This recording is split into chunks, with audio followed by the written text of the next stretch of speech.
Assalomu alaykum do'stlar. Men psixologingiz Mo'minabonu Otabekovna.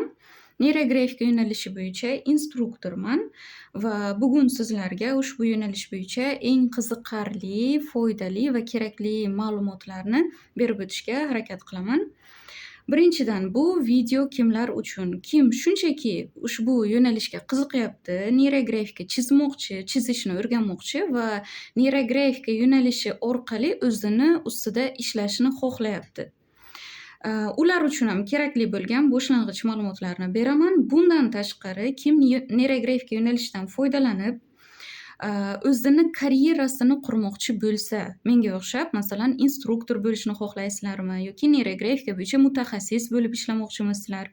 Mana bular uchun ham diplom va sertifikatlar olish ketma-ketligini tushuntirib o'taman. Kelinglar, ishni boshidan, demak, boshlaydigan bo'lsak, ushbu yo'nalish asoschisidan boshlayman tushuntirib o'tishni. Neyrografika yo'nalishi asoschisi bu Pavel Mixaylovich Piskaryov. Pavel Piskaryov 2014-yilda ushbu yo'nalish bo'yicha patent oladi va o'zining institutini tashkil qiladi. Mana bu Institut psixologiya tvorчества. Bu mana shu institutni logotipi mana. Neyrografika yo'nalishi logotipi mana shu institut bo'yicha nima deydi? Mana shu institutda o'qiydigan bo'lsangizgina sizni diplom sertifikatlaringiz haqiqiy hisoblanadi. Chunki bu yo'nalish mualliflik yo'nalishi, mualliflik huquqiga ega. Yo'nalish asoschisi Pavel Piskaryov kim? Pavel Mixaylovich Piskaryov spiker, rassom, arxitektor va psixologiya fanlari bo'yicha doktor, professor hisoblanadi. Va ushbu yo'nalish asoschisi o'zining institutini tashkil qilgandan so'ng, onlayn institutni tashkil qilgandan so'ng, o'zini prinsiplarini, o'zini qonun-qoidalarini o'rnatgan. Ushbu institutni o'zini yuristlari bor, o'qituvchilari bor, spikerlari bor. Institut to'laqonli mana shu o'zimizni universitet institutlarimizga o'xshagan tashkil qilingan. Darslari, menimcha, bilishim bo'yicha faqatgina onlaynda bo'ladi. Va har bitta o'quvchi, har bitta mana shu yo'nalish bo'yicha o'qib sertifikat olgan insonga biza neyrografika bo'yicha instruktorlar sizni Gmaillaringizni institut platformasiga kiritganimizdan keyin sizlar uchun ham alohida lichniy kabinet, ya'ni shaxsiy kabinet ochiladi. Hozir ular to'g'risida ham to'liq ma'lumot berib o'taman. Demak, neyrografika. Agarda siz ushbu yo'nalish bo'yicha ishlashni, o'qishni va professional bo'lishni, karyerangizni mana shu yo'nalish asosida qurishni xohlaydigan bo'lsangiz, unda mana bu blankada hozir hammasi tushuntirib berilgan qonun-qoidalari. Men sizlarga bu narsani tushuntirib o'taman. Ushbu blanka bu rozilik xati. Bu yerda biza o'zimizni roziligimizni bildirib imzo qo'yamiz har bitta yo'nalishda o'qib chiqqanimizdan keyin. Bu yerda institutdagi asosiy qoidalar tushuntirib o'tilgan, qisqa lo'nda asosiylari. Va agarda siz neyrografika bo'yicha karyera qurishni, neyrografikani o'qishni, o'rganishni xohlasangiz, unda sizga 3 bosqichli o'qish tavsiya qilinadi, taklif qilinadi. Birinchi bosqich bu пользователь, foydalanuvchi kursi. Foydalanuvchi kursida mana bolajonlarimizni 1-sinfga olib borganimizda alifbo o'rganadi. Ular oddiy harflarni o'rganadi, bo'g'inlashni o'rganadi, so'z qanday tuzishni o'rganishadi. O'qish, yozish o'rgatiladi. Boshida, boshlang'ich sinfda, 1-sinfda. Neyrografikani mana bu foydalanuvchi kursi, birinchi bosqich kursi. Xuddi mana shunaqa neyrografikani sizga alifbosini, kirishini o'rgatadi. Bu yoqda siz ushbu yo'nalish qanday paydo bo'ldi, qanaqa prinsiplar asosida ishlaydi, ushbu yo'nalish nima asosida ishlaydi, asosi nima bu narsani va asosiy elementar kerakli bilimlarini o'rganasiz. Kerakli nazariy bilimlari ham mana shu пользователь, foydalanuvchi kursida sizlarga beriladi. Shu kursdagi bilimlarni o'zlashtirganingizdan keyin siz neyrografika bo'yicha boshlang'ich bilimlarga ega hisoblanasiz.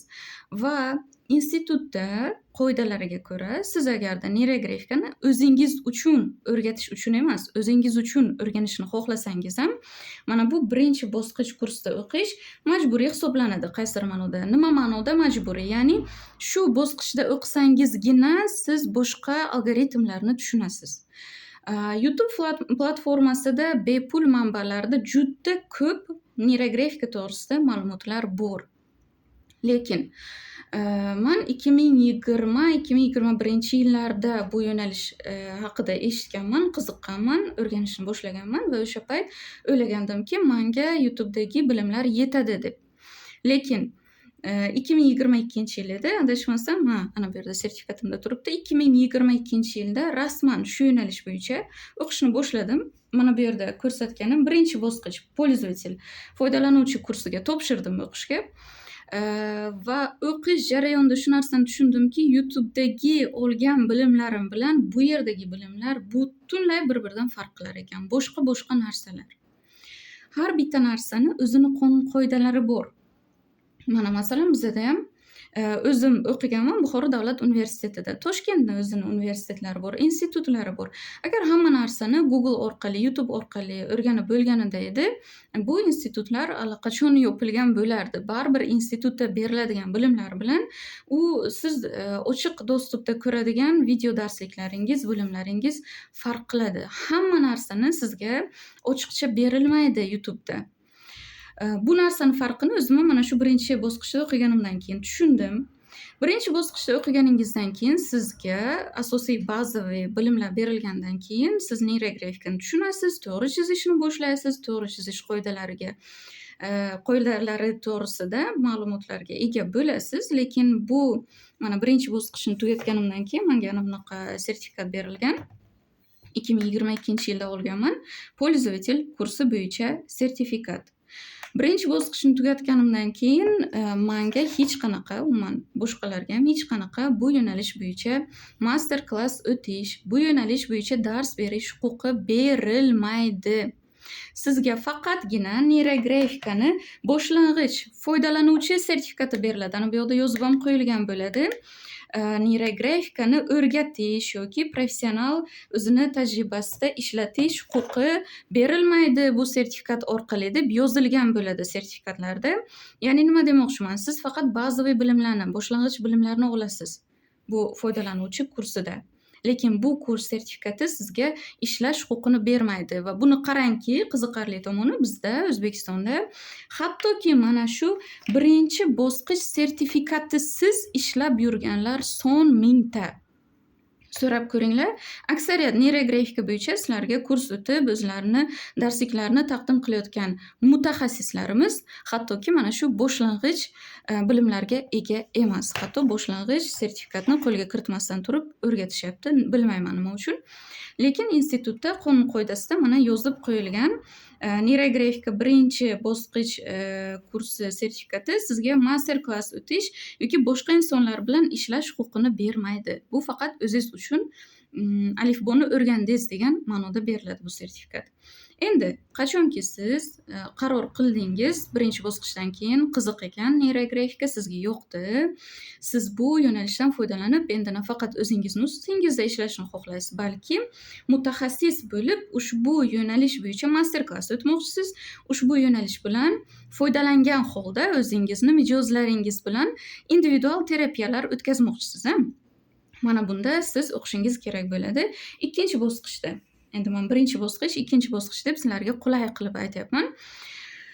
Ikkinchi bosqich bu mutaxassislik kursi, spetsialist kursi. Mutaxassislik kursi bu sizga o'rgatadi neyrografika yo'nalishini yanada chuqurroq va neyrografika yo'nalishidan foydalanib sizga master klasslar o'tish huquqini beradi.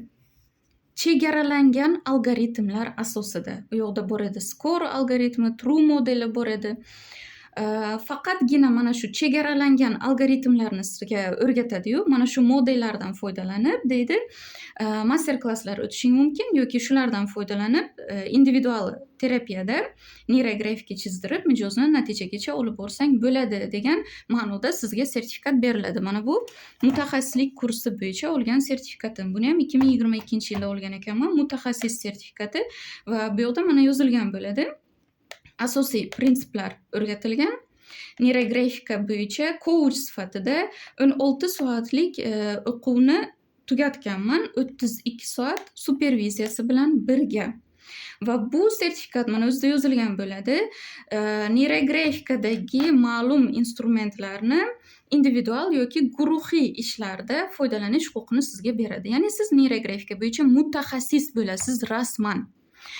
Ushbu sertifikatlar mana hammasida ko'rgan bo'lsangizlar, o'sha bitta logotip turibdi. Neyrografikani instituti tomonidan beriladi. Institut rektori Pavel Mixaylovich Piskaryov mana shu yo'nalish asoschisi. Ya'ni nima degani bu? Qanaqa kursda o'qimang, siz baribir neyrografikani haqqoniy professional darajada o'rganishni xohlaydigan bo'lsangiz, faqatgina mana shu institut yoki mana shu institutni tugatgan instruktorlarni kurslarida o'qib bilimlarni oladigan bo'lsangiz, o'sha bilimlargina haqiqiy hisoblanadi.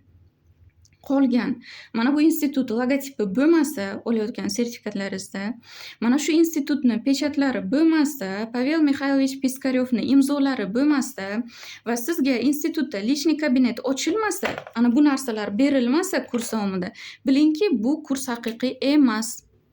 Kim o'rgatayotgan bo'lsa ham YouTubedan bitta video darslikni ko'rdi, rus yoki ingliz tillarida va o'zbek tiliga o'girdi va sizga beryapti. Xo'p, agarda mana mutaxassis bo'lyapsiz, neyrografika bo'yicha master klass o'ta olasiz endi, bu yo'nalish bo'yicha individual terapiyada neyrografika yo'nalishidan foydalana olasiz. Mijozlaringizni natijagacha olib chiqyapsiz va sizda xohish paydo bo'ldi oxirigacha o'qishni bitirish. Nima qilasiz? Instruktorlik kursiga yozilsangiz bo'ladi. Instruktorlik kursida sizga nimalar o'rgatiladi? Neyrografika yo'nalishini to'laqonli, batafsil qoidalari bilan ushbu yo'nalishni ishlatishni sizga o'rgatadigan kurs, instruktorlik kursiga yozilasiz. Ushbu kursni o'qib tugatganingizdan keyin sizga ana bunaqa diplom beriladi. Neyrografika instruktorligi diplomini mana 2023-yilda olganman. Bu yerda ham yozilgan. Ushbu yo'nalish bo'yicha 305 soatlik neyrografika maktabida darslarni ko'rganman. Darslar hammasi jonli efirda bo'lib o'tgan. Jonli efirlarni o'zida qatnasha olmagan taqdirimda zapislar saqlanib qolingandi. Men zapisda ko'rganman aksariyat kurslarini, darslarini. Chunki o'quv yili boshlanganda 1-2 oydan keyin menimcha kursga to'lov qilib o'qishga topshirganman. Va bu yerda sizga nimalar beriladi qarang. Instruktor bo'lganingizdan keyin neyrografika instruktorlik kursi, demak bu 3-bosqich. 3-bosqich. Ushbu instruktorlik kursida, xo'p, mana bu yerda chizib tushuntiraman. 9 ta yo'nalish bo'yicha sizga darslar o'tib beriladi. Va shu yerda yana bitta narsaga e'tibor berasiz. Instruktorlik kursi faqatgina neyrografika muallifi Pavel Mixaylovich Piskaryov tomonidan o'tib beriladi. Faqat ana shu institutni o'zi o'tib beradi bu kursni. Mutaxassis kursini yoki 1-bosqich kursini mana shu institutni tugatgan instruktorlardan va mutaxassislardan o'rganishingiz mumkin. Shuni ham chegaralangan instruktorlardan. Hozir unisini ham tushuntirib beraman. Lekin 3-bosqichni, ana bu 1ni, 2ni boshqalarda o'qisangiz bo'ladi, lekin 3-bosqichni faqatgina Pavel Piskaryovni o'zini darsliklarini ko'rish imkoniyatingiz bor. Faqatgina ana shu insonni institutiga yozilasiz va instruktorlik kursida o'qiysiz. Instruktorlik kursida 9 ta yo'nalish bo'yicha sizga Pavel Piskaryov o'zini darslarini o'tib beradi. 9 ta yo'nalishda birinchi yo'nalishi bu yana o'sha foydalanuvchi kursi.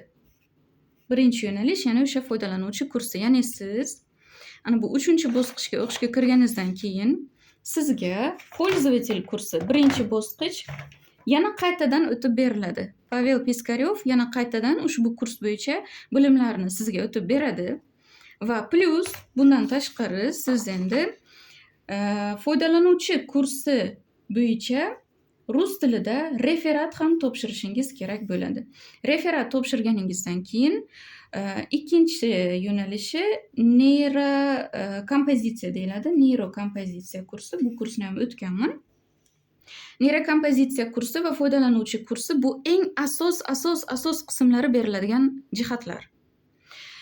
Foydalanuvchi kursida o'sha ongosti piramida bilan neyrografikani asosiy algoritmni bog'liqliklari, mana bu narsalar tushuntirib beriladigan bo'lsa, ya'ni poydevor tushuntirib berilsa, foydalanuvchi kursida.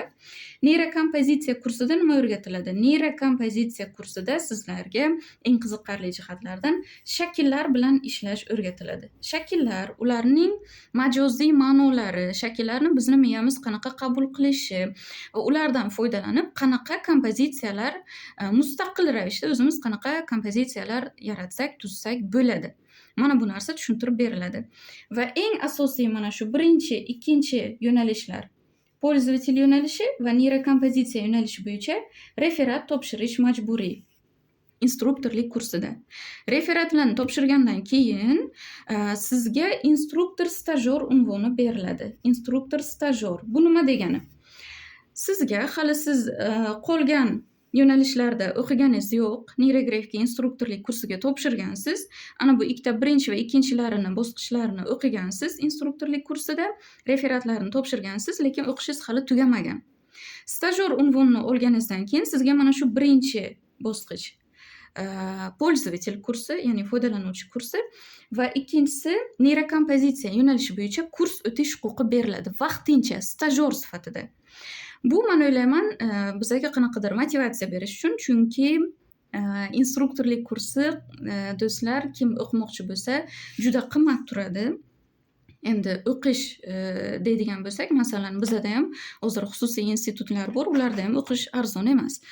Va bu neyrografika yo'nalishi ham xuddi shunaqa. Men o'zim o'qigan vaqtimda shu 45-50 millionlar atrofi edi. Mana shunaqa, shuning uchun sizga endi 50 million pulni tikkansiz bu o'qishga. 2-3 oy vaqt o'tdi. Kimlardir, masalan, misol uchun o'zimni aytadigan bo'lsam, u payt meni qo'limda uncha pulim yo'q edi. Kontraktga o'qishni bitirayotgan yilim edi, oxirgi yilim edi va uydagilar tomonidan ham bo'ldi, o'qish yetadi degan gaplarni eshitib yurgandim. Chunki birinchi bosqichda ham o'qiganman o'sha payt. Buni sertifikatini olganman va ikkinchi bosqichda ham o'qiganman endi 2022-yilda. Bo'ldi, shuncha sertifikat olding, yetadi degan gapni aytadilar. Endi baribir ota-onamiz bunaqa qonun qoidalarni tushunishmaydi uchun ularni ko'zida o'sha olgan sertifikatlarimiz yetarli. Lekin endi institutning qoidalariga ko'ra, men 3-bosqichni to'ki o'qib tugatmasam, menga instruktorlik diplomini bermaydi. Va instruktorlik diplomini olmasam, men ana bu yo'nalishlar bo'yicha dars o'ta olmayman. Mutaxassislik kursi, ana bu ikkinchi bosqich, ana bu yerda tushuntirganim mana. Spetsialist mutaxassislik kursi sizga neyrografika bo'yicha dars o'tish, kurs o'tish, neyrografika yo'nalishini o'rgatish huquqini bermaydi. Agarda siz neyrografika yo'nalishini o'rgatishni xohlasangiz, kurslar o'tishni xohlasangiz, unda instruktorlik kursida o'qishingizga to'g'ri keladi. Lekin shunda ham o'rgatishda cheklangan ma'lum miqdordagi darslarni o'rgatish huquqi beriladi sizga. Xo'p, ana birinchi, ikkinchi bosqichlarini o'qidik. Demak, 9 ta yo'nalishi bor edi instruktorlik kursida. Ikkitasi bo'yicha referatlar topshirilgandan keyin, instruktor stajyor bo'lganimdan keyin eslayman 2023-yil edi, adashmasam, 2023-yil noyabr oyida 1-marta men o'tganman neyrografikadan pользователь kursini Buxoro shahrida. O'zim buxorolikman.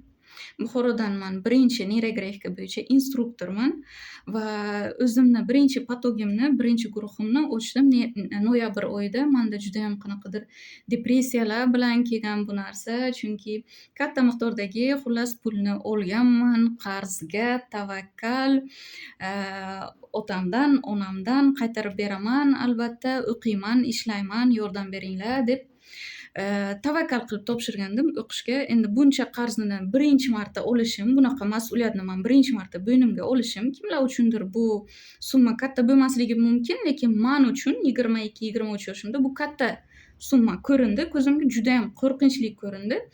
Chizmalarni chizyapman, lekin qachon men bu qarzlarimni qaytarib beraman? Qachon ishlayman? To'g'ri qildimmi, xato qildimmi? Har xil fikrlar ichimda. Va o'sha daqiqada menga bitta narsa motivatsiya berdi. Pavel Piskaryov, men o'zim darslarni jonli efirda emas, keyin o'tkazib zapisdan ko'rardim uchun eshitmay qolganman. U inson Buxoroga kelayotganini, Buxoro shahriga kelganini men o'zimni kuratorimdan eshitdimmi yoki Piskaryovni Instagramidan ko'rdimmi storieslarida. Keyin yozdim, men institutingizda o'qiyman, shu yil topshirgandim, ko'rishsak bo'ladimi? Pavel Piskaryov ham xursand bo'ldilar. Biz ko'rishdik Buxoroda, eski shaharda. Nasriddin afandi haykalining yonida ko'rishganmiz, rasmlarimiz bor. O'sha payt men u insondan ruschada o'zi zo'rg'a gapiraman. Darslarni ko'rib olganman rus tilida, tushunishga tushunaman, lekin gapirishga qiynalaman. Va u kishidan iltimos qilganman, men ulgurmayapman o'qishga, darslar rus tilida, qiynalyapman.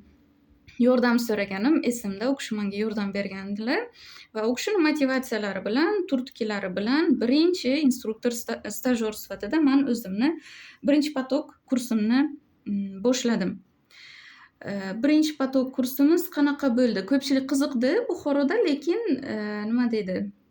Tushunmadi to'g'risi. Chunki neyrografika darsi ana bu YouTube'dagi darslardan bu yerdagi kursdagi darslar farq qiladi. Qiyin. Ko'pchilik tushunishga qiynaldi uchun bir marta, 2 marta kelib qaytib kelmaganlar ko'p bo'ldi orasida. Keyin men o'zimni guruhimni kengaytirdim. Hozirgi kunga kelib 100 dan ham oshdi, balki 150 ga yaqin insonga men sertifikatlar berdim hozirgacha. 1,5-2 yil ichida onlaynda kurslar o'tdim, offlaynda kurslar o'tdim. Lekin o'sha birinchi kursimni, birinchi potogini men instruktor stajyor sifatida boshlaganman. Keyin nima bo'ladi? Sizga yana fevral oylarigacha edimi, endi noyabrda boshlagan bo'lsam, fevralgacha vaqt qo'yilgandi. Instruktor stajyor unvoni beriladi, lekin fevralgacha siz qolgan 3, 4, 5, 6, 7, 8, 9 yo'nalishlarni ham darslarini, video darslarini ko'rib tugatib, chizmalarini chizib, opisaniyalarini yozib, chizma opisaniya ketadi. Chizma refleksiya, chizma yozilgan refleksiya. To'liq slaydda diplom ishini qilishingiz kerak.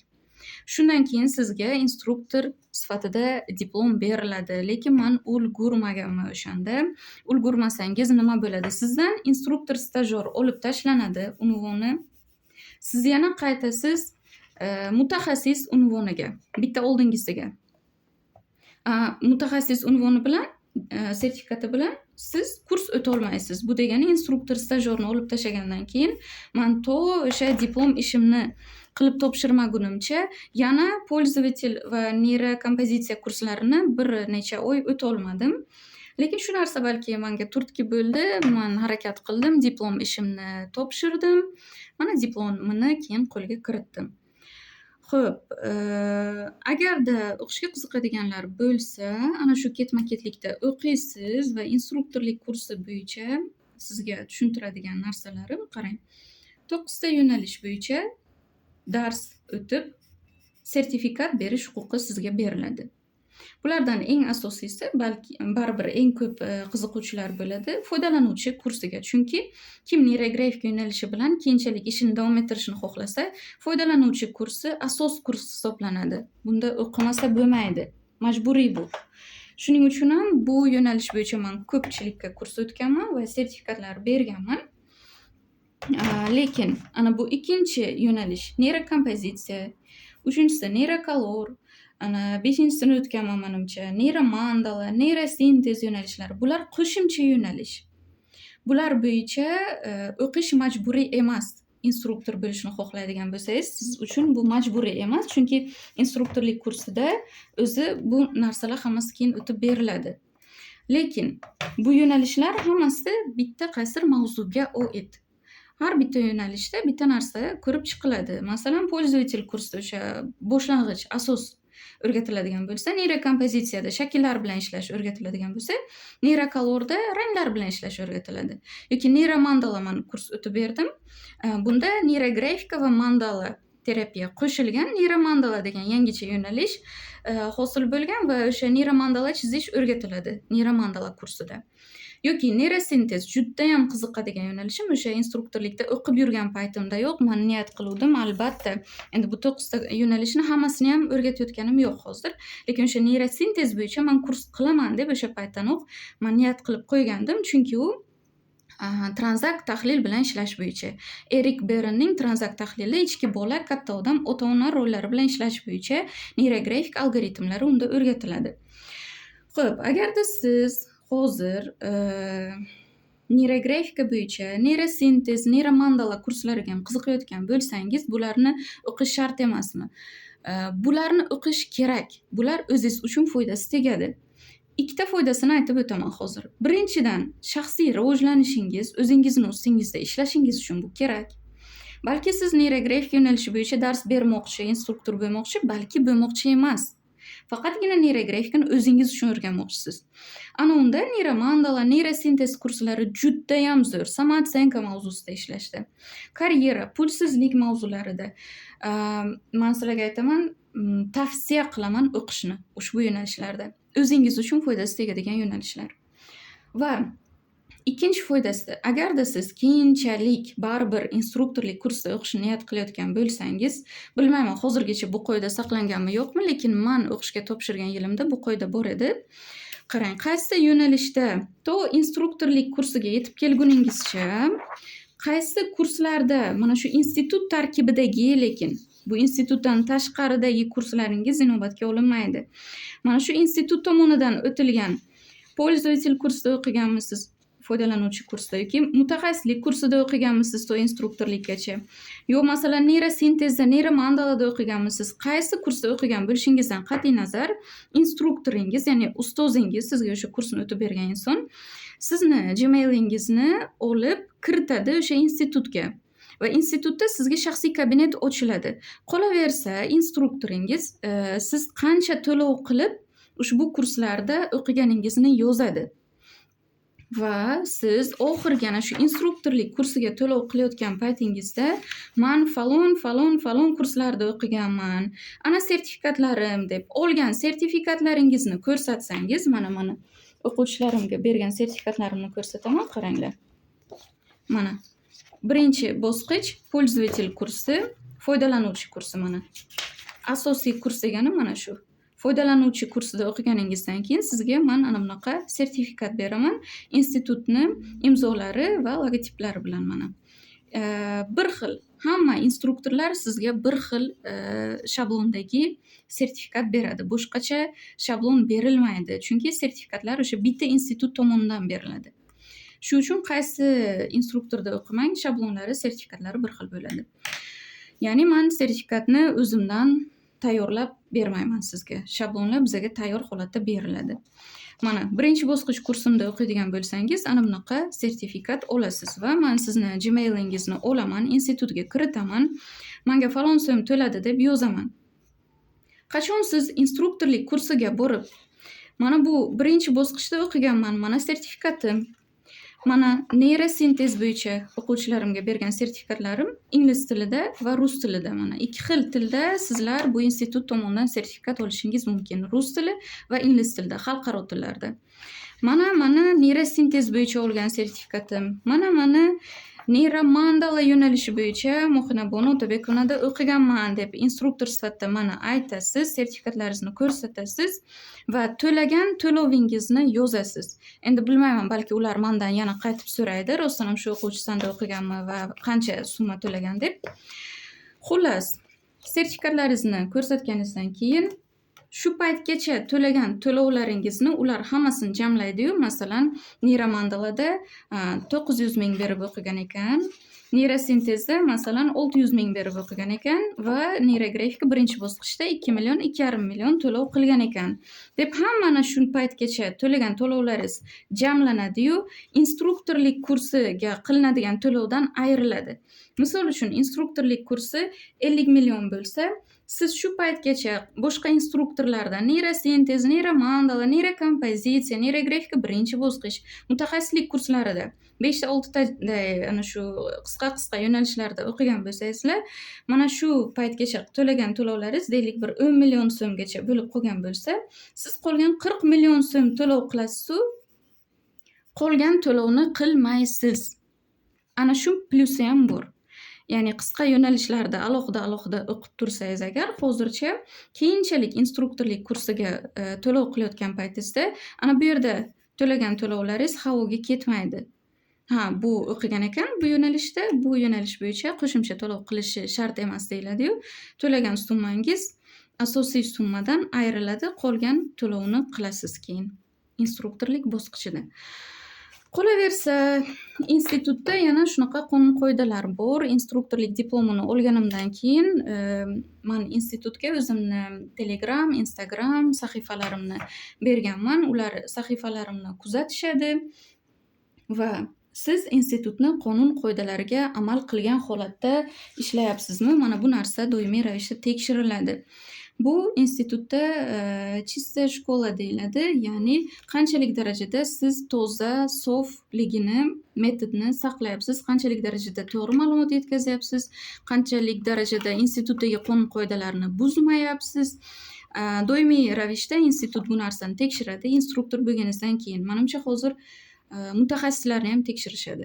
Mana bu ikkinchi bosqich. Mutaxassislikda o'qiganlar ham mana shunda institutda o'zi institutni mutaxassislari va instruktorlari ism familiyasi kiritilgan joy bo'ladi. U yoqda men ham ismimni qidirib ko'rsangizlar, Mohina Bonu Chuyandova deb men ham ism familiyam chiqadi. Neyrografika bo'yicha instruktor sifatida turibman u yerda. O'sha yerdan haqqoniy instruktormi, instruktor emasmi, mutaxassismi, bu men bilan ishlayotgan mutaxassis yoki sertifikati yo'qmi, soxtami, yolg'ondan menda mutaxassislik sertifikati bor deb ishlayaptimi, shu narsani u yerdan tekshirib olsangizlar bo'ladi. Institutni platformasida ochiq dostupda qidirib ko'rishingiz mumkin.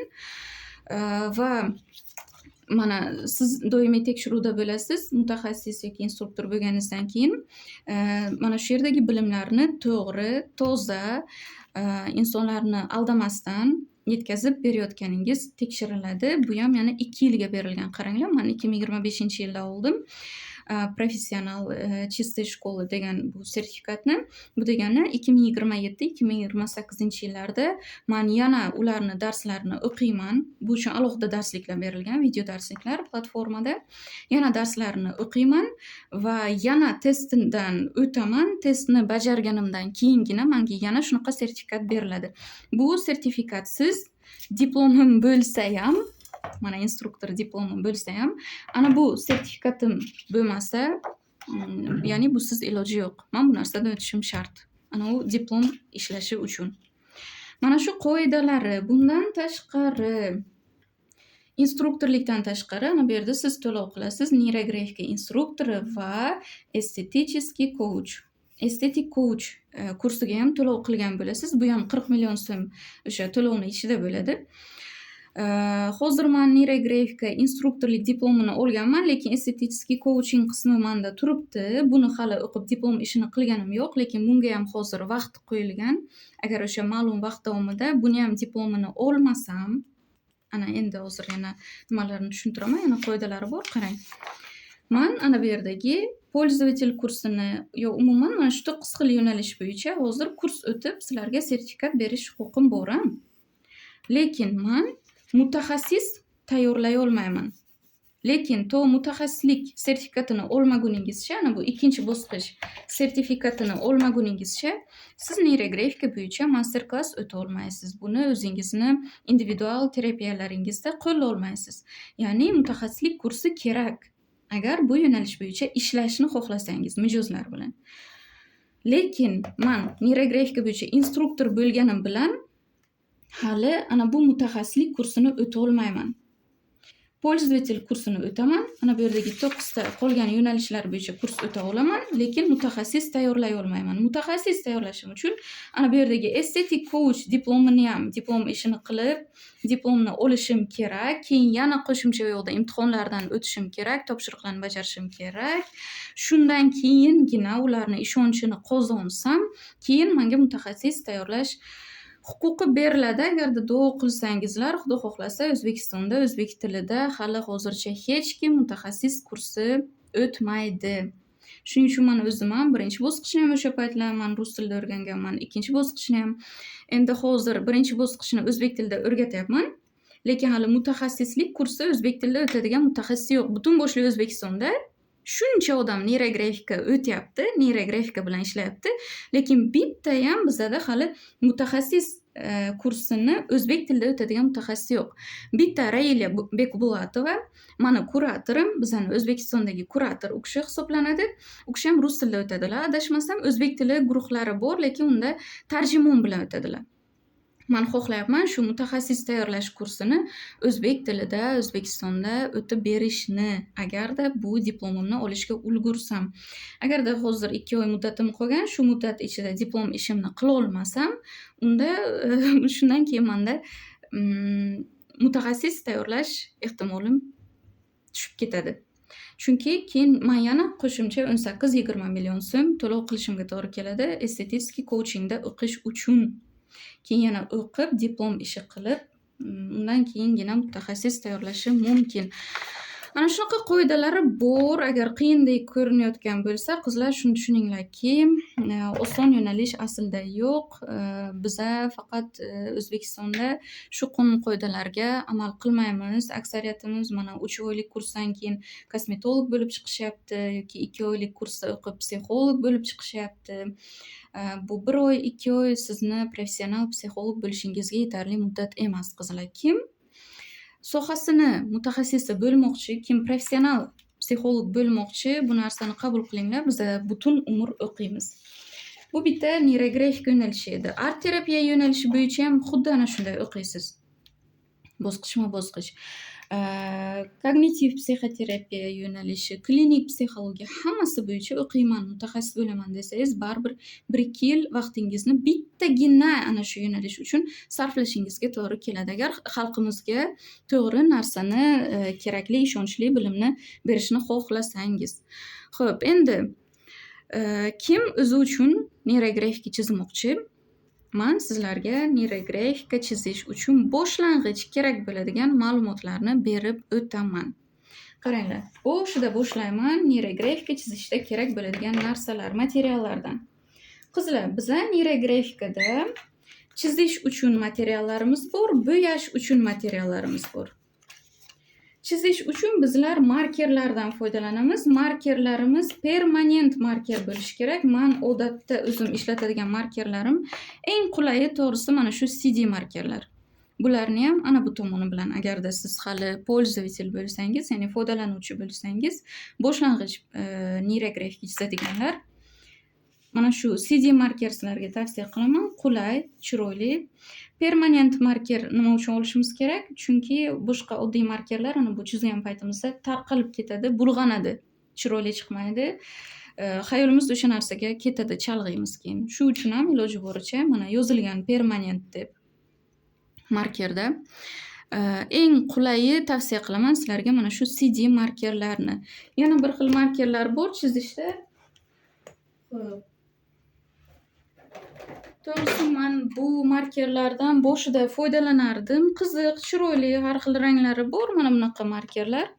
Lekin bunda masalan bitta rang, bittagina. Bitta rangdan ikkita yo'q-da, tushunyapsizlarmi? Keyin masalan bitta chizmada bitta marker bilan boshdan oxirigacha iloji boricha chizish kerak.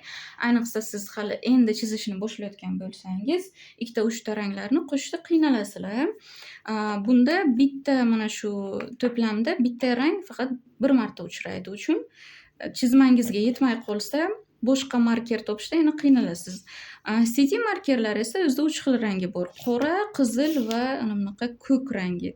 Va bulardan bemalol xohlaganingizcha topa olasiz, topishingiz mumkin. Sizlarga tavsiya qilaman shu markerlardan foydalanib chizishni. Bo'yashda esa biza neyrografikani bo'yashdayam, chizishdayam qizlar foydalanmaymiz flomasterlardan. Flomaster bilan neyrografika chizilmaydi ham, bo'yalmaydi ham. Neyrografikamizni bo'yashda biz foydalansak bo'ladi. Ana bunaqa tekstoviditellardan highlighter deyiladi menimcha mana. Bundan foydalanib bo'yashni Pavel Piskaryov ustozimiz yaxshi ko'radilar. Menga esa yoqadi. Ikkinchi bu ham mumkin, ishlatilishi mumkin bo'lgan qurol neyrografikamizni bo'yashda, chizishda emas qizlar. Chizish boshqa, bo'yash boshqa.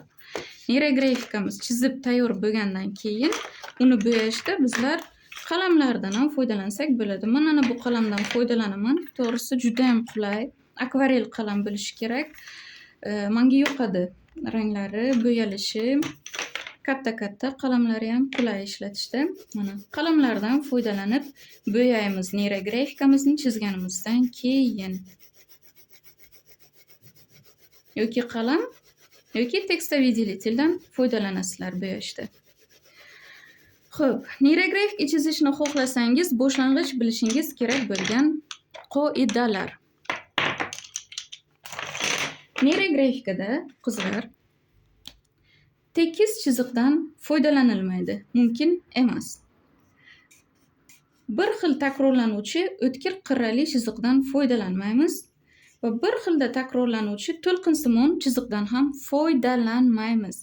Neyrografikada chizishda neyrografikani o'zini chizig'i bor, neyrografik chiziq deyiladi yoki ikkinchi nomi, neyrografik chiziqning ikkinchi nomi bu Piskaryov chizig'i deyiladi. Piskaryov chizig'i. Nima uchun? Chunki o'sha neyrografika yo'nalishi muallifi familiyasiga atab Piskaryov chizig'i deyiladi. Xo'p, bunisi tushunarli bo'ldi. Xo'p, neyrografik chiziq bu qanaqa chiziq? Neyrografik chiziq bu mana bulutlarni, tog'larni chiziqlariga o'xshaydigan chiziqlar, ya'ni bir-birini takrorlamaydigan chiziq neyrografik chiziq deyiladi. Qoidasini tushuntiraman, qarang. Neyrografik chiziq bu bitta hududi ikkinchisida takrorlanmaydigan. Bu nima degani? Ana kesadigan bo'lsak, masalan, oddiy chiziq chizdim. Va bu chizig'imni bir nechta qismlarga bo'ladigan bo'lsam, mana buni bitta hududi, mana ikkinchi hududi, mana uchinchi hududi tekis chizig'imni. Mana shu bitta hududi ikkinchisida, uchinchisida takror ketyapti, tekis chiziqda. Bitta hudud ikkinchisida, keyingilarida takror ketyapti. Yoki oddiy o'tkir qirrali chiziqda ham shunday, bitta hudud ikkinchisida, uchinchisida, to'rtinchisida umuman ketyapti bir xilda takror.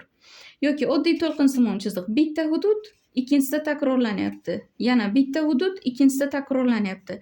Neyrografik chiziqda esa bitta hudud, mana kesib oladigan bo'lsam, ikkinchisida takrorlanmayapti.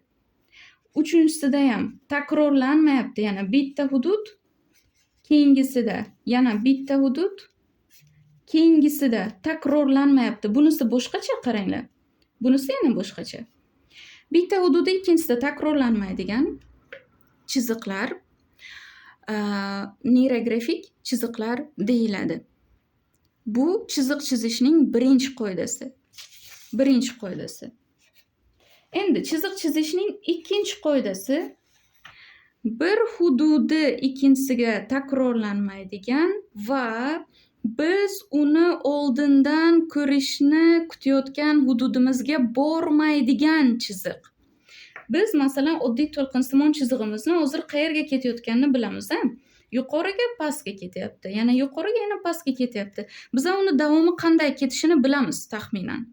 Qo'limiz to'lqinsimon chiziq chizganda hozir qanday davom etishini biladi. Avtomatik ana bu yerdan hozir chiqib ketadi bu chiziq. Bu narsa fakt bizning miyamiz uchun. Yoki tekis chiziq chizgan taqdirimizda ham miyamiz biladi u qayerga ketayotganini. Ana bu tomonga qarab yo'nalyapti. Mana hozir shu yerdan chiqib ketadi. Neyrografik chiziqni esa biz qaysi tomonga yo'nalayotganini bilmaymiz. Hozir men yoki ana bu yerdan chiqarib yuboraman chiziqni yoki yo'nalishni butunlay boshqa tomonga yo'naltiraman. Mana bu yerdan chiqib ketdi chizig'im. Men uni ko'rishni kutmagan hududimda davom etadi neyrografik chiziq. Bu nima uchun kerak? Nima uchun neyrografik chiziq bunaqa? Xo'p, Hozir mana shu bulutlarni men sizlarga chizib tushuntiraman. Deylik, bir xildagi takroriy chiziq bu bizani miyamiz uchun bildiradi stereotipni. Stereotip. Nima degani bu? Ya'ni bitta holat qayta-qayta takrorlanishini bildiradi. Neyrokorreksiya degan mashg'ulotlar bor. Kim bilsa, neyrokorreksiya degani bu masalan miyangizni gimnastika qildirish, miyangizni korreksiya qilish degani. Neyrokorreksiya mashg'uloti deb qidirib ko'rsangizlar, YouTube'da ham chiqishi kerak qiziqarli mashg'ulotlar. Bolalarni rivojlantirishida men tavsiya qilgan bo'lardim sizlarga neyrokorreksiya mashg'ulotlarini. Xo'p, neyrokorreksiya mashg'ulotlarida biz ana bunday qilardik. Ikkita qo'lda masalan chizish. Mana. Bu ham neyrokorreksiya, ya'ni miyangizni gimnastika qildirasiz. Sport bilan shug'ullansangiz, mushaklaringiz chiniqadi. Neyrokorreksiya mashg'ulotlarida sizni miyangiz chiniqadi. Miyani chiniqtiradigan mashqlar. Xuddi shunday neyrografikada nima deyiladi? Qachonki bizlar bir xil turdagi stereotip tarzidagi fikrlashdan chiqishni xohlasak, boshqacha fikrlashni xohlasak, ya'ni o'zimizni rivojlantirishni xohlasak, fikrlash doiramizni kengaytirishni xohlasak, shu paytgacha qilmagan ishlarimizni sinab ko'rishni xohlasak, ishimizni o'zgartirmoqchimiz yoki samootsyenkamizni oshirmoqchimiz yoki hayotimizda birinchi marta kimgadir yo'q demoqchimiz. Lekin bu narsa sizni miyangiz uchun notanish. Siz shu paytgacha unaqa ishni qilib ko'rmagan. Masalan, men uchun ham yo'q deyish shunaqa bu qiyin narsa. Kim bo'lishidan qat'iy nazar avtomatik javob keladi. Shu safar yo'q deyman deganim bilan avtomatik javob keladi. Xo'p, mayli. Yo'q deyish men uchun bu yangilik meni miyam uchun. Va bu narsani men mashq qilishimga to'g'ri keladi. Neyrografik chiziq esa sizga aytadiki, kel shu neyrografik chiziq chizish orqali bir oldiniga miyangga boshqacha chiziq chizishni ko'rsatib ber. Oldin bir miyang boshqacha yo'llar borligini chiziq ko'rinishida ko'rsin. Har doim xo'p deyish shart emasligini, o'zing xohlamagan ishda doim ishlash shart emasligini oldin bir miyang ko'rsin. Qo'lda, oddiy markerda har doimgi bir xil chizadigan chizig'ingdan boshqacha chiziq chizishni mashq qilib ko'r.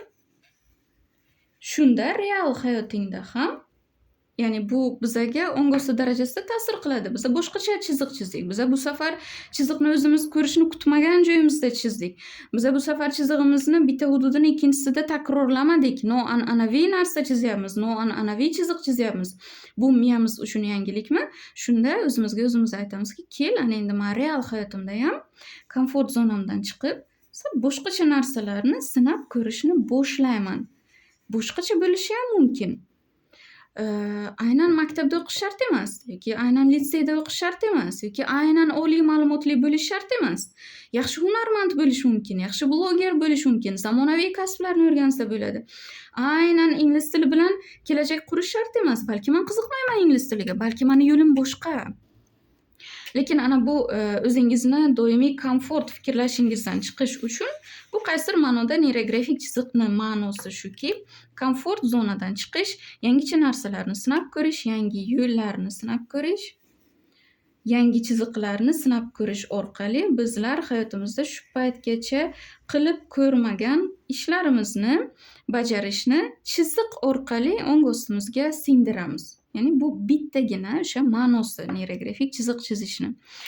Va rostdan ham masalan doimiy xatti-harakatingizni bajarib yurgan paytingizda kelmaydigan qanaqadir fikr, qanaqadir insight, siz boshqacha chiziq chizishni sinab ko'rganingizda keladi. Qanaqadir fikr keladi, qanaqadir insight keladi, qanaqadir narsa sizga yangilik bo'ladi yoki ishga bormasam ham bo'ladi yoki ishimni o'zgartirsam ham bo'ladi yoki o'sha payt men uchun masalan ota-onam tanlab berganda bu safar men o'zim uchun boshqacha kasb tanlasam ham bo'ladi degan yangicha fikr kelishiga bunaqa chiziq chizish sizga qanaqadir turtki bo'ladi.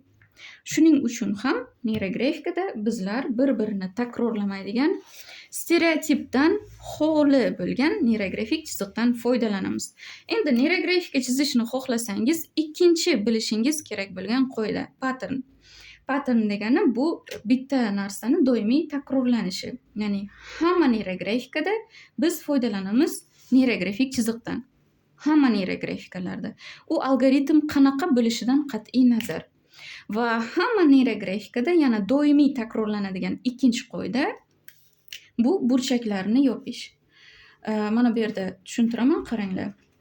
Ikkita chiziq kesishgan joyda 1, 2, 3, 4 ta burchak paydo bo'ladi, qarang. Mana bu burchaklar bizning miyamiz istalgan shaklni davom ettiradi. Ana bu burchakni ko'rgan paytimizda bizada miyamizda, ongimizda yasaladi avtomatik buni davomi, ya'ni 3 burchak. 3 burchak. Buni davomi sifatida biz 3 burchakni yoki 4 burchakni ko'ramiz. O'tkir qirrani ko'rganda bizning ongimiz o'tkir qirrali istalgan narsani xavfli deb hisoblaydi. Misol uchun, mana hozir endi stollarning hammasi atrofi bunday yumshoq qilingan, yumshatilgan. Lekin oldinlari stollarimiz o'tkir qirrali bo'lardi. Hozir ham bor bunaqa kvadrat shaklidagi stollar va o'tkir qirrali bo'lgandan keyin bolajonlarni o'sha yoqqa o'zini boshini urib olmasin deb doim qo'rqib o'tirasiz, ushlab o'tirmoqchi bo'lasiz. Xuddi shunaqa nima uchun saqlaysiz bola urilmasin deb? Chunki qirrali joyga urilsa u og'irroq jarohatlanadi. Qirrani ko'rganida, o'tkir narsani ko'rganda, pichoqni ko'rasizmi, boshqami, xavf bor degan signal keladi. Ongingizda xavf deb qabul qilinadi. Va aylana shakli esa xavfsizlikni bildiradi. Shakllar, ularning ma'nolari to'g'risida, kompozitsiya tuzish to'g'risida neyrokompozitsiya kursida o'qib olsangizlar bo'ladi. Men hozir qisqacha sizlarga tushuntiraman. Aylana shaklini bizning miyamiz himoya, xavfsizlik ramzi sifatida qabul qiladi. Ya'ni qaranglar, shakllarni ma'nosi bor degani emas bu. Shakllarni bizni miyamiz qanday qabul qiladi, ana bu haqida gap ketyapti. Masalan, ba'zilar aytadi, ana bu rang nimani bildiradi, ana bu rangning ma'nosi nima. Art terapiyada o'qiganimda ham shu ma'lumot menga juda ham foydali bo'lganda, ranglarning hech qanaqa ma'nosi yo'q. Har xil ranglar hamma uchun har xil ma'noni bildiradi. Xuddi shunaqa shakllarni ham umumiy bizning miyamiz qanday qabul qiladi, ana shu prinsipni biz neyrografikaga olib kirilgan, shundan foydalanamiz xolos. Ya'ni men sizlarga aylanaga ixlos qilamiz yoki 3 burchak bu xavfli, bundan foydalanish kerak emas, mumkin emas, bunaqa narsalarni aytishdan xolaman. Bu faqat bizning miyamiz qanday qabul qilishidan kelib chiqib berilgan nazariya. Chunki qaranglar, oq rang hech narsani bildirmaydi. Kim uchundir sevgini, kim uchundir muhabbatni, kim uchundir ayriliqni, boshqa narsani bildirishi mumkin. Lekin umumiy olinganda oq rangni yaxshilik belgisi sifatida qabul qilamiz, to'g'rimi? Yoki qora rangni kimdir yaxshi ko'radi, kimdir yomon ko'radi, kimdir qo'rquv rangi deydi. Lekin umumiy olganda yomonlik rangi deb qabul qilinadi, to'g'rimi?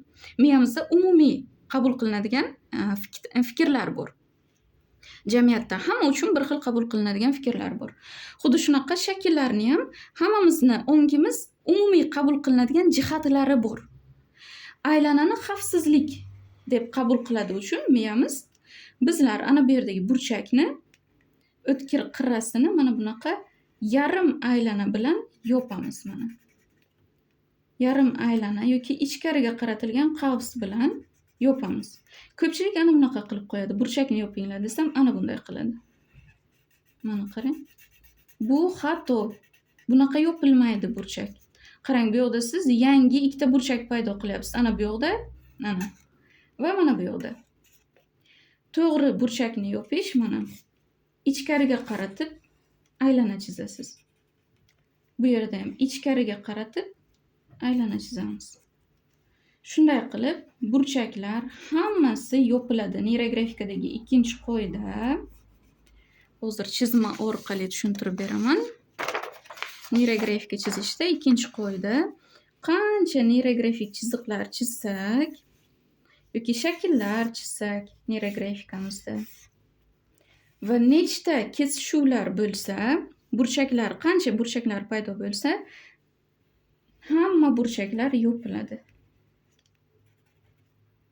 4 ta burchak paydo bo'ladigan bo'lsa, ikkita chiziqni kesishidan o'sha 4 talovi ham yopilishi kerak. Neyromandala chizasizmi, neyrosintezda o'qiysizmi, qaysi kursda o'qishingizdan qat'iy nazar, istalgan neyrografika ana shu ikkita umumiy qoida asosida chiziladi. ularni ma'nolari, algoritmlari farq qiladi, lekin chizishda neyrografik chiziqdan foydalanib chizasiz va burchaklarni albatta yopasiz. Yana har bitta algoritmni o'ziga xos individual xususiyatlari bor. U xususiyatlar endi har bitta o'sha algoritmni o'zini o'rganayotgan paytingizda tushuntirib beriladi. Xo'p, bular chizishdagi asosiy qoidalar edi.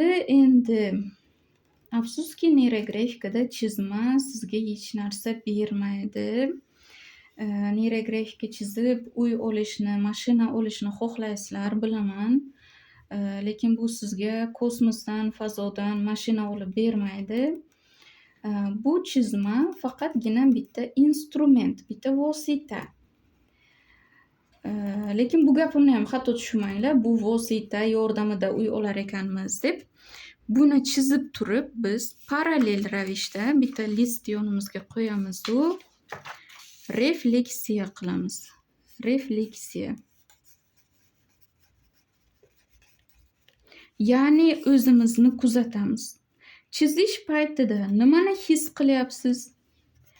Nimani o'ylayapsiz? Va ko'z oldingizga qanaqa obraz kelyapti? Hammasini ham aytmayman, hozir bitta qismini tushuntirib beraman refleksiyani. Hissiyotlaringizni, fikrlaringizni va ko'z oldingizga kelayotgan obrazlarni kuzatib, chizish jarayonida parallel yozib borasiz. Neyrografikada turli xildagi algoritmlar bor. Algoritm, ya'ni formulalar bor. Algoritmlar har xil, lekin bizada bosh algoritm, asosiy algoritm degan narsa bor. Asosiy algoritmni ham men tushuntirib beraman neyrografika birinchi bosqich kursida. Mana bu yerda tushuntirganim. Пользователь kursida o'tib beriladi bu narsalar hammasi. Qolgan hamma algoritmlar mana shu bosh algoritm asosida tuziladi. Ya'ni siz chizayotgan qo'rquv mavzusidagi algoritm bo'lishi mumkin, pul mavzusidagi, salomatlik mavzusidagi algoritmlar bo'lishi mumkin. Hammasini formulasi ana bu yerdagi bosh algoritmga to'g'ri kelishi kerak. Va qo'rquv mavzusidagi algoritmni chizasizmi, pul mavzusida, salomatlik mavzusida chizasizmi, farqi yo'q. Hammasida ana bu yerda sizlarga aytib bergan prinsiplarim ishlaydi. Ya'ni qanaqa algoritm, qanaqa formulada neyrografika chizishingizdan qat'iy nazar siz neyrografik chiziqdan foydalanasiz. Bir, burchaklarini yopasiz. Bu 2, mana burchaklarni yopasiz. Burchaklarni qanday to'g'ri garmoniyaga keltirish, to'g'ri chizish qoidalari hammasi birinchi bosqich kursida o'rgatiladi. Bu 2, burchaklarni yopasiz va 3-chi sizlarga o'xshadigan sirim bu refleksiya qilib chizasiz. Refleksiyasiz chizgan chizmalaringiz o'tmaydi. Ya'ni sizga qanaqadir natija ham olib kelmaydi unaqa chizma, osmondan pul kutishni davom ettiraverasiz, lekin hech qanaqa o'zgarish bo'lmaydi. Kimdir qarzini keltirib bersa, siz o'sha chizgan neyrografikamdan deb o'ylashingiz mumkin, lekin bu o'zini o'zi aldashga kiradi afsuski. Va refleksiyasiz chizgan chizmalar ana bu sertifikat, diplom ishlarida ham qabul qilinmaydi. Men ana shu 3 ta diplom, sertifikatlarimni olishda hammasida chizma chizganman, chizmamni topshirganman va uni yonida parallel refleksiyamni topshirganman. Ya'ni chizish jarayonida nimalarni his qildim, qaysi punktda qanaqa o'zgarish bo'ldi, qaysi punktda qanaqa fikr bo'ldi. Mana bu narsalarni yozib topshirasiz. Shundan keyingina sizga sertifikat beriladi. Hattoki birinchi bosqich sertifikati ham. Neyromandala kursida o'qisangiz ham, neyrosintezda o'qisangiz ham hammasida chizma, yozuv, refleksiya, chizma, refleksiya topshirasiz. Kim refleksiyasiz sizga quruqdan quruq neyrografika chizdirayotgan bo'lsa, u odamdan qo'rqinglar. U odam sizga noto'g'ri narsani beryapti. Yana endi har kimni o'zini vijdoniga havola. Men o'zimdan bilganlarimni, eng to'g'ri qoidalarni vijdonan hammasini tushuntirib berdim. Xo'p, bu yog'iga kimlar kurslarimga qiziqayotgan bo'lsa, neyrografika birinchi bosqich пользователь kursini o'taman va sertifikat beraman. Sertifikat haqiqiy rasmiy Piskaryov instituti tomonidan beriladi. Va eng zo'r kurslarimdan biri bu neyrosintez. Tranzakt tahlil bilan ishlash, ichki bola, katta odam rollari bilan ishlash va kerak bo'lsa o'sha karyerangizda rivojlanishingizga yordam beradigan judayam kerakli bilimlar u yoqda berilgan.